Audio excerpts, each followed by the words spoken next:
Welcome back. I'm Roger Ottaway, and I'm going to continue my conversation on dyslexia. As an adult dyslexia person, it is, I guess, important to try to put out some information about what it's like being a dyslexic person and some of the trials and tribulations that you might have faced while you're coming up through this dyslexia system, let's say. And but I like to go into some of the things that were on in school, for example, and how it was when I was going to school. Backing up to, let's say, first grade, where I had failed first grade and repeated it. So indicator number one I had a problem was first grade. So you get into school system and you float along, and now let's say you're in fourth or fifth grade, and at that point as a dyslexic person, maybe as some do, they gravitate towards other things that they're better at, for example, and school wasn't one of them, but other things such as sports, where you could excel and do things that would be on an equal path to, let's say, school, of at least some kind of achievement you're going to have. So coming from a sports family already, I had my father and uncles were all athletes, same high school that I went through. So when you come up from a family that's already in a sports world, there is some anticipation that you're going to play sports as well, kind of unknown but yet there. Not to say that I didn't want to. I love sports, especially since being dyslexic and all. I gravitated towards sports pretty heavily. I was playing 3 sports a year, for example, and so with sports, that gave you an outlet to provide a way to achieve, to be recognized somehow, because you're certainly not going to be recognized for your scholastic part of your life. Because worst case worse, the last thing in the world you want to do is have anybody just ask you a question in general. To expose yourself to others would be a fearful thing, and that's the case. So when you're a young kid coming up through school in grade school, the last thing in the world you want to do is somebody thinking you're dumb or ignorant or whatever the case is, because that's will stereotype you as a kid, and so that's not what you want, and because every kid wants to feel like they are part or they belong to something or group or whatever the case may be. Even with a group of kids, you want to be able to be, you want to have friends, you want to be able to have a group of friends, you want to be able to be included in things. So as a dyslexic person, you're clamoring for that. Because you want to feel fit, you want to be like you fit in with everybody. Well, there was a degree of not fitting in and not feeling like you fit, because there is always that desire to feeling like you want to belong. It's something that it wasn't just popping out there, but it was something below level that you just knew was in there. It's just something that wasn't as conscious as it is today, as I think back on it now, but it was there, but it just wasn't primarily what I was looking at, because obviously I didn't know what was going on at the time. So I gravitated into sports. Sports, in turn, gave me the ability to excel, and for that matter, create my own, let's call it an expectation that I would have of a life that I would want to live, and that would be through sports. So once recognition started coming through, going through, let's say grade school even, and into junior high, and then obviously into in senior high, where now I'm into 10th, 11th, and 12th grade, and sports are starting to really be heavy with me, and now you're a senior in high school, and you're in football, and your season ends to where you now are looking to, well, am I going to go on to play college football? Because that was obviously a goal I had when I was younger, is to get into school and play football. I'd love to be able to go in college and play football and to see how I stack up against all the others out there. Can I start at a college team like I could at a high school team? You know, am I good enough to be out there with others? Can I compete with them? And so that was an underlying thought that I had.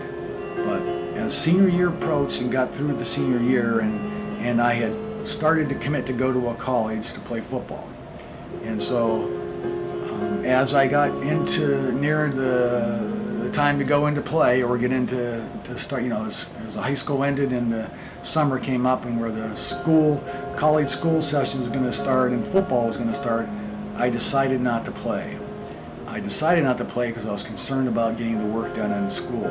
Being in high school, where I never took a book home once at all in high school, and I did all my work was done inside the school during study halls or free period I might have had. I did everything in school, and I got all my information was actually done in class because I was so important that I was in every class. I never missed class in high school, nor did I ever miss class in college, only because that is where I got all my information, because reading it is more difficult than hearing it. So if I could hear it and take it in, it's much easier for me to do that than trying to read it and take it in. Obviously I had to read it and take it in that way too, but the classes were so much important, so more important to me than reading it.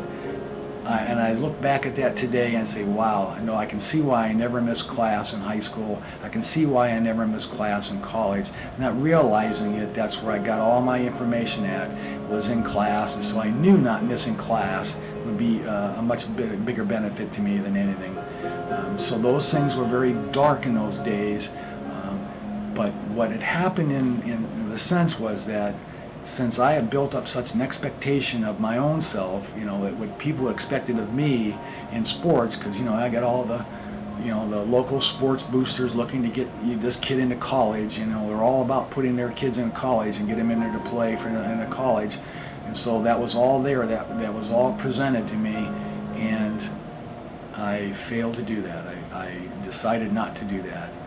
I look back now and I do have regrets on that. Maybe I should have just tried it and then quit later if it was too much, because now I have this empty blank in my life that I never got to prove myself as an athlete and how far I could have gone doing that, because I really enjoyed that. That's what gave me the status that I had in high school. It was very important, but that status got me into college, got me at least into the mindset of getting an education, even though it was one of those hard things to do because of the trials and tribulations of dyslexia.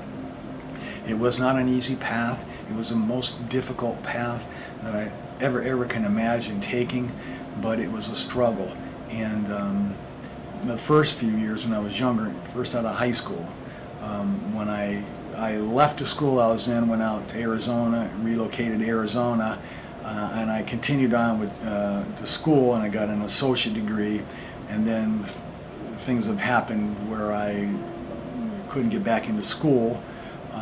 So let's say 20 years passes, 18 to 20 years, and I decide to go back again and finish it. Again, when I had started school in 1979, 77, I'm sorry, I had made that commitment to myself: if I ever make it halfway, I will finish it, and I promised myself that. Well, that promise that I made myself was always there. It never left me, because with attention deficit, on those things that you plant those seeds in your mind, you can come back to those things, and I would come back to that, and I would go into and I would dream that, I would daydream and keep telling myself, you made it halfway and you made the promise, you've got to go and finish. You've got to finish. And that's that attention deficit, daydreaming it, and daydreaming it, never leaving that goal off my plate. It was always out there. 20 years that thing sat out there until I actually tapped it and finished. It took me 2 years and I finished it. And I finished up with about a 3.3 average, okay? So looking at what life experience has done to me, and the education I got out just for being a life experience and being in the field of sales that I was in, I was able to satisfy myself and produce in school. Again, it wasn't easy. I had to spend, I would say, 3 times as long as anybody else in class to do what I needed to do because of reading and rereading and rereading everything. Because that was part of my life. You know, if something took 1 hour for somebody else to do, it would be 3 hours for me.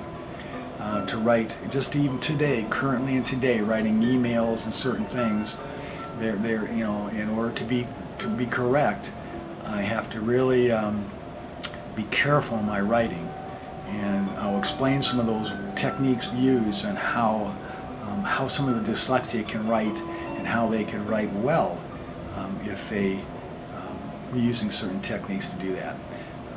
But anyways, I want to close with the idea that